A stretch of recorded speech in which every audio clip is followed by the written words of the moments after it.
You probably laughed at TikTok a year or two ago, and you probably thought this is a cringy app for teens to post lip sync videos and stuff, and I am fundamentally uninterested in that type of content.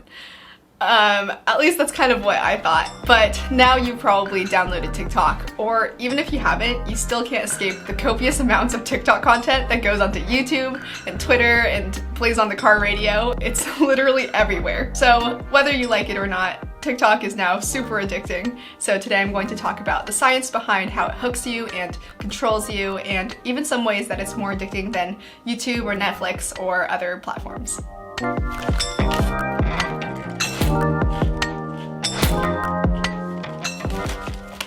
So you know how you're not supposed to eat chips out of like a bag like this? Instead you're supposed to pour it into a little bowl or something for portion control?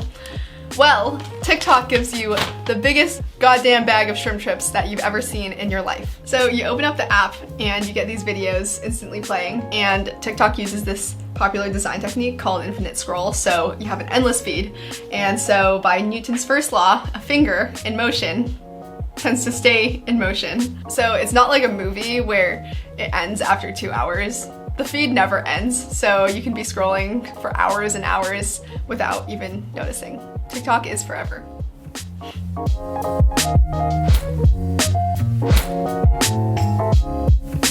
So if you've used TikTok at all, it kind of seems that the app learns about who you are and what you like as you browse more. So I did a little bit more digging, and it turns out TikTok actually published an official blog post about how they curate the ForYou page. And basically they take into account every factor that you can imagine. Things like how long you watch each video, who you follow, what content you create, even what type of device you're on. And also in the blog post, they basically say they use collaborative filtering to recommend items, and I will explain briefly what that is. Hello, and welcome to my kitchen counter where I'm going to be explaining collaborative filtering. So, collaborative filtering is basically a method that YouTube, Netflix, etc. all use, where they use information about other people to recommend stuff to you. So this is a basic example of it. So we have my animal friends here: Henry the horse, Katie the cat, Lenny the lamb, Sally the sloth, and Candy the camel. They all have certain opinions on these lovely snacks here, and they rated them 1 through 10, just like so. Then if we wanted to recommend new snacks to Candy, we would use some method of evaluating the similarity between Candy and the rest of the animals. And then we can take like the 2 most similar animals, like Katie and Lenny, and calculate the average of their scores for Nutter Butters, for example. And this becomes the predicted score for Candy on Nutter Butters. We do this for all the other snacks that she hasn't tried yet, and then we would recommend her the highest predicted ones. So yeah, this is like a little example of collaborative filtering.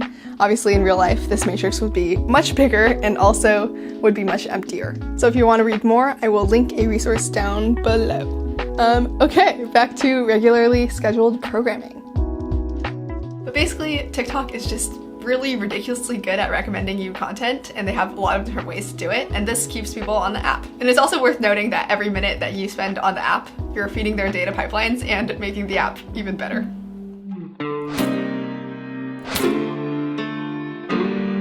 I like to think of YouTube as hot Cheetos, but TikTok as hot Cheetos with limon. I'm not a Cheetos ad, but I would say that hot Cheetos with limon are even zingier and tastier than hot Cheetos. It's like an instant party in your mouth. TikTok content is so short that the videos don't have hooks. The videos are hooks. And obviously there are pros and cons to shorter content, but you can't deny that a 15-second or a 60-second video can hold your attention, even if your attention span has been shortened significantly by using social media for a long time already.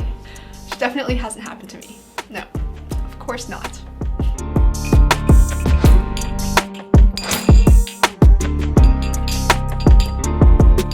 For this one, let's play a game. Hello, and welcome to the Oreo game, the best game in the universe. Today we have 5 glasses with 3 Oreos in each, and you get to pick one. Which glass would you like to choose?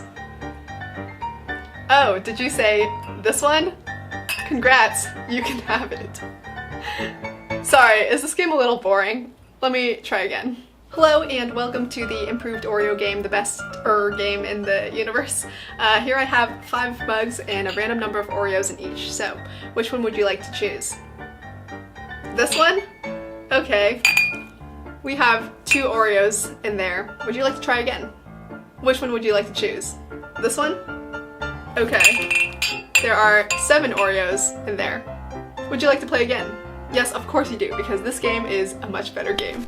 So, this mug game is kind of like TikTok, where it's filled with variable rewards as opposed to the predictability of the glasses. It's like on TikTok, you're given a feed and each video might be something that you like or something that you don't like. So you scroll through your feed and when you get something that you like, you get a little burst of dopamine and then you keep scrolling because you're searching for more. And this was found in the psychologist B.F. Skinner's studies in the 1950s, where they gave these lab mice levers to pull for food, and they found that the mice pulled the levers most frequently when they were given a varying amount of food each time, as opposed to a fixed amount. This idea is used in a bunch of other apps as well, like how many likes are you gonna get on Instagram? Or what are those 19 notifications that Facebook is telling you that you have? And these all just keep you coming back to the apps.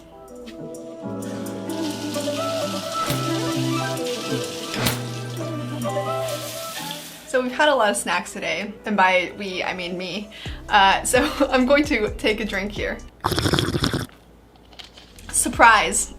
This is actually also an analogy. So this bottle is like Netflix or Disney, which is more traditional entertainment. It's curated content that's produced by studios. However, this is unlimited crowdsourced content like TikTok has, and it will not run out no matter how long you watch it for. And also with so many users now, TikTok has a lot of content, which gives more FOMO to you, which makes you join, which then makes the app even better, which makes other people want to join.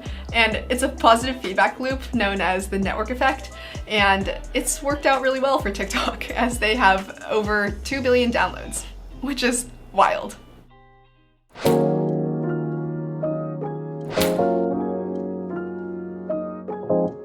For me personally, I've downloaded TikTok, but I haven't actually used it that much.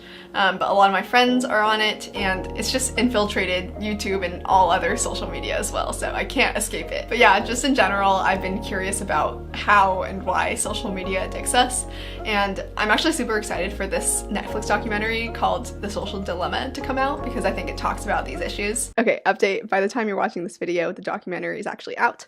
I watched it, it was really good. They give a really good overview of how corporate interests conflict with users and how social media actively manipulates people's behavior, kind of like in the ways that I talked about in this video. And they also talk about fake news and how effective and dangerous it is and how it's already caused like widespread violence across the world. So yeah, it's a really good documentary, very concerning. I highly recommend you watch it if you haven't already. Okay, that's it from me. Anyway, my curiosities about social media definitely come from my personal experiences. Like, I used to spend so long on Facebook and YouTube that it definitely impacted my attention span and mental state. Like, in high school, I would spend hours every freaking day just looking at what other people were doing instead of like focusing on myself. On the other hand though, I am optimistic about how technology and even social media can be used for good. I mean, I work in tech after all, and I'm even contributing content to YouTube. But that's why I'm glad that we're talking about these negative effects of social media, because then there can be more consumer awareness and more demands and more progress made. Okay, but that's all for this video. Thanks for watching. Hope you are now painfully aware of how TikTok addicts you, and I'll see you next time. Peace.